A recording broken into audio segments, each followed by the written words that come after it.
All right, welcome back. A bullish call in the transport space today. FedEx upgraded to buy from neutral at UBS. Price target goes to 187.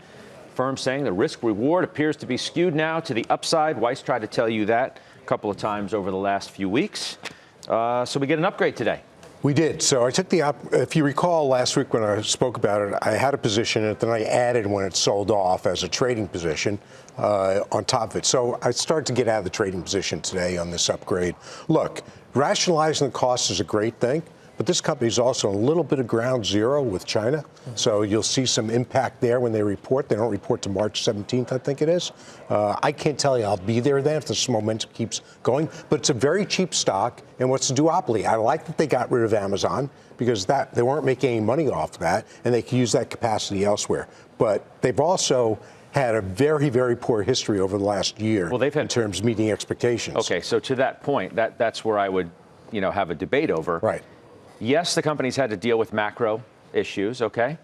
But when you pile poor execution on top of it, you have the kind of result that you just spoke of. So even if the global macro improves, what makes you think that they can reverse some of the execution issues that they've had? Well, to use the point you used that's ultimately what you have to bet on here. It's 12 times earnings. It was, at least it was when I bought it. For this company, that's pretty cheap considering what the multiple used to be twice as much.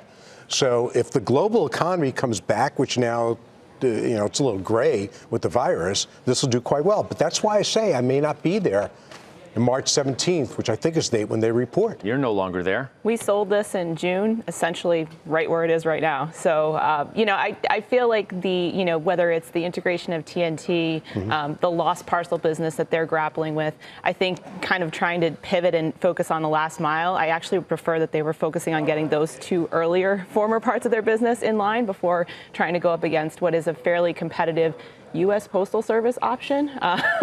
And so, for me, I'm happy we moved out of the stock when we did, obviously. I'm going to need to see a little bit more on the execution side before I'm going to want to add another position here. So, Rod, you have XPO, which was another Weiss name, which I don't think you're in anymore. Are you? I wish you didn't bring that up. I saw it way too early. I was looking at this nice gain. It was a great 63% it was a great move, but he's had a much better move in it. Well, XPO has its own reasons. The CEO is basically doing a whole business overlook. I prefer XPO because they've got much more operation leverage. They're asset light. But, we'll see what happens today after the call because I think they are going to get affected. But I think you're going to have a bottom put in here because of what they're going to do with their 5 different divisions. Right. FedEx, I just think, given the amount of OPEX upside you have, is pretty limited because they've got a lot of work to do. No disagreement. I bought it as a trade, even though it's a decent sized position. It's a trade. So. No one for UPS. That stock's been kind of a flunker also. They missed. I just didn't see the same opportunity in UPS, frankly, as in FedEx.